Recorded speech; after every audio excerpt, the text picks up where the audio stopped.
warahmatullahi wabarakatuh. Saya Nia Mariani, saya dari kelas 12 MIPA 1 dengan nomor urut absen 21. Tujuan saya di sini akan melaksanakan tugas praktek saya mengenai peran kimia dalam kehidupan sehari-hari. Selamat menyaksikan. Mari kita mulai. Apa sih yang mau kita bahas? Yang mau kita bahas yaitu peran kimia dalam kehidupan sehari-hari. Nah, untuk perannya terbagi lagi dalam beberapa bagian ya. Nah, diantaranya ada peran kimia dalam bidang pertanian, dalam bidang arkeologi, dalam bidang kesehatan, dalam bidang rumah tangga, dalam bidang teknik sipil, dalam bidang pemesinan, dalam bidang biologi, dalam bidang pangan, dan dalam bidang hukum. Nah, mari kita bahas ya satu persatu. Nah, untuk yang pertama kita bahas mengenai peran kimia dalam bidang pertanian. Ilmu kimia di dalam bidang pertanian dimanfaatkan untuk membuat pupuk guna meningkatkan kesuburan tanah dan memberi nutrisi yang diperlukan tanaman. Hal ini dilakukan agar para petani bisa memanen tanaman mereka dengan lebih baik. Contoh produknya yaitu urea. Oke, mari kita masuk ke dalam pembahasan yang kedua. Untuk pembahasan yang kedua, jadi pada bidang kesehatan.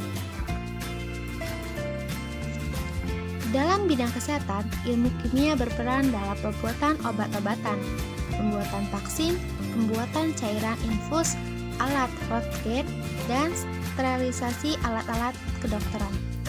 Nah, dan kita banyak jumpai juga manfaatnya ya, seperti obat-obatan yang membantu penyembuhan pasien. Mari kita lihat contoh produknya. Nah, itu ya contoh produknya yang saya miliki. Oke, masuk ke dalam pembahasan yang ketiga pada bidang pangan. Adanya komposisi pada makanan yang bermanfaat bagi manusia penggunaan mikroorganisme atau bakteri pada makanan. Contoh produknya bisa kita lihat di gambar yaitu kecap dan cuka.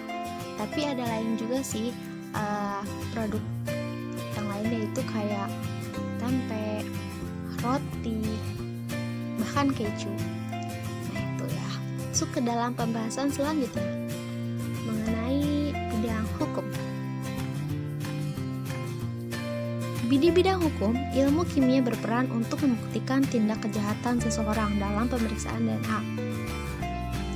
Dan ketika terjadi kejahatan-kejahatan ataupun pembunuhan, dengan begitu dibutuhkan sampel hasil DNA yang menggunakan ilmu kimia.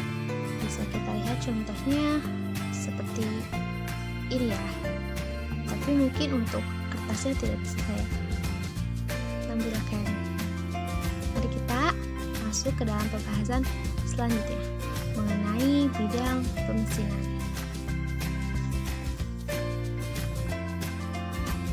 Manfaat ilmu kimia juga bisa mengenai bidang pemesinan, yaitu mempelajari sifat dan komposisi logam yang baik untuk pembuatan mesin, mempelajari sifat komposisi bahan bakar dan minyak pelumas mesin.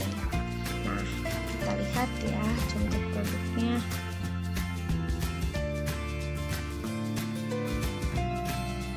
Nah, gas LPG yang mungkin sering kita pakai ya. Masuk ke dalam pembahasan selanjutnya mengenai bidang teknik sipil.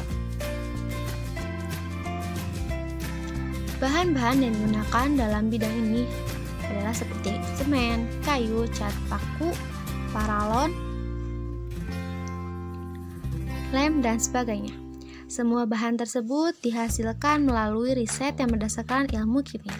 Manfaat ilmu kimia dalam hal ini adalah agar bahan-bahan bangunan tersebut dapat diketahui kelebihan dan kekurangannya, sehingga dapat meminimalisir kecelakaan di kemudian hari.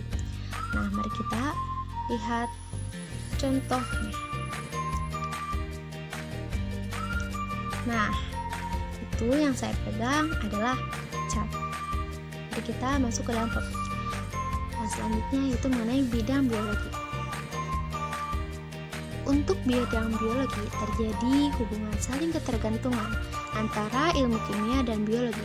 Misalnya, proses pencernaan merupakan proses kimia yang dipelajari dalam biologi dan diperlukan pengetahuan tentang struktur maupun sifat senyawa seperti karbohidrat, protein, lemak, enzim, dan vitamin. Nah, mari kita lihat contohnya. Nah, itu contohnya. Mari kita masuk ke dalam pembahasan selanjutnya mengenai bidang arkeologi.